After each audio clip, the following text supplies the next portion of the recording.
Hello दोस्तों, नमस्कार।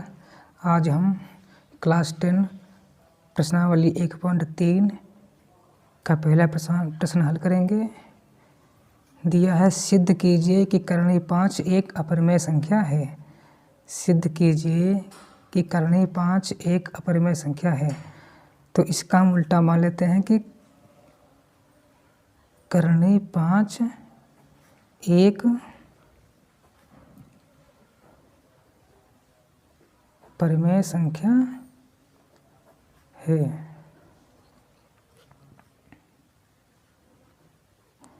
करणीय 5 बराबर P/Q, जहाँ P और Q सहअभाज्य पूर्णांक हैं।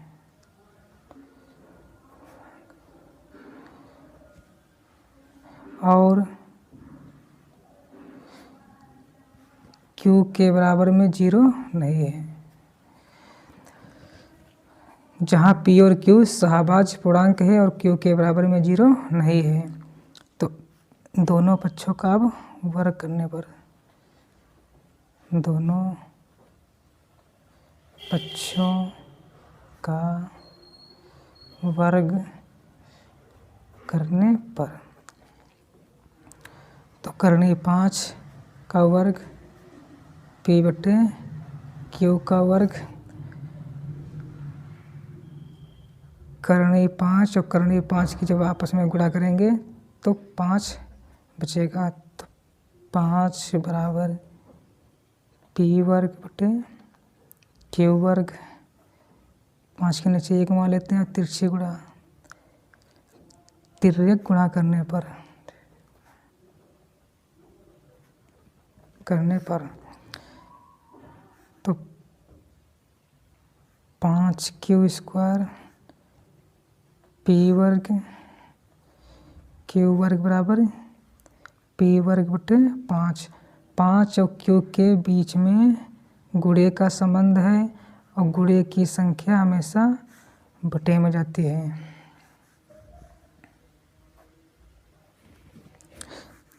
यहाँ P वर्ग 5 से विभाजित है, तो P भी 5 से विभाजित होगा। स्थिति 1। अब यहाँ पर जैसे P का गुणनखंड 5 है, P का गुणनखंड 5, जैसे हम संख्या 12 मान लेते हैं, तो 12 में एक गुणनखंड 2 है। जैसे 12 को हम लिख सकते हैं 2 × 6, तो ये जो 2 है ये 6 का 12 का गुणनखंड है। जैसे हम 24 मान लें, 24 को हम लिख सकते हैं 2 × 12, तो 12 का ये गुणनखंड क्या है? 2 है। तो इस 12 को हम यम मान लेते हैं। इस 12 को हम यम मान लेते हैं।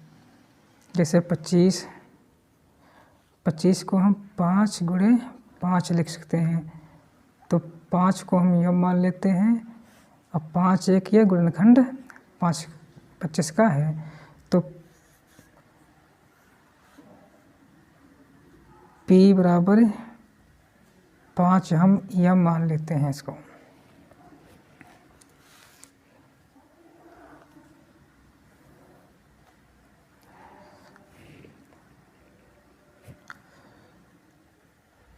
P का मान समीकरण 1 में रखने पर, समीकरण 1 हम तो 5Q² बराबर P स्क्वायर, तो 5q स्क्वायर बराबर 5m स्क्वायर, तो 5q स्क्वायर बराबर 25, 5 की जब गुणा हम तो बार करेंगे तो 25 मिलेगा। तो 25 और m वर्ग 5q वर्ग बराबर 25m स्क्वायर। अब 25 को हम 5q वर्ग के नीचे भेज देते हैं, क्योंकि m और 25 के बीच में गुणे का संबंध है और गुणे की संख्या हमेशा बटे में जाती है। तो 5q वर्ग बटे 25 बराबर m वर्ग, 5 × 5 25, तो q वर्ग बटे 5 बराबर m वर्ग। अब q वर्ग, यहाँ q वर्ग 5 से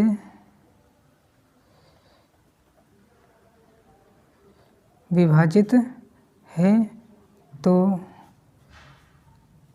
q भी 5 से विभाजित होगा।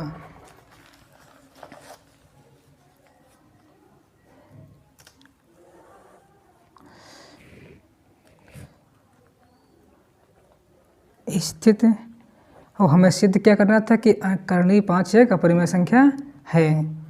और यहाँ हम जहाँ p और q अभाज्य पूर्णांक माने थे हमने, p बटे q एक परिमेय संख्या नहीं है, तो हम लिख सकते हैं कि स्थित 1 व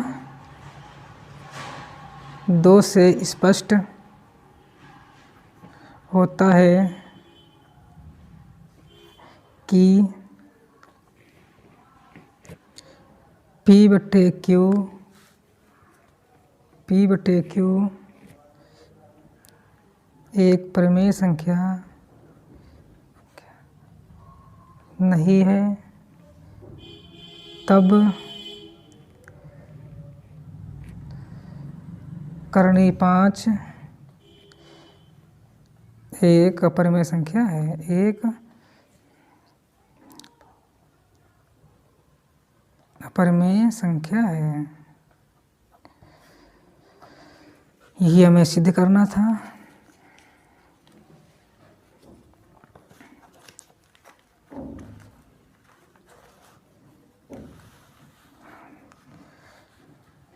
हमें पता है दोस्तों आपको ये सवाल समझ में आया होगा। ये सवाल हाई स्कूल की परीक्षा में बार बार पूछा जाता है, तो इसको आप लोग कॉपी पे नोट कर लेना और रिवीजन करके इसको जाना।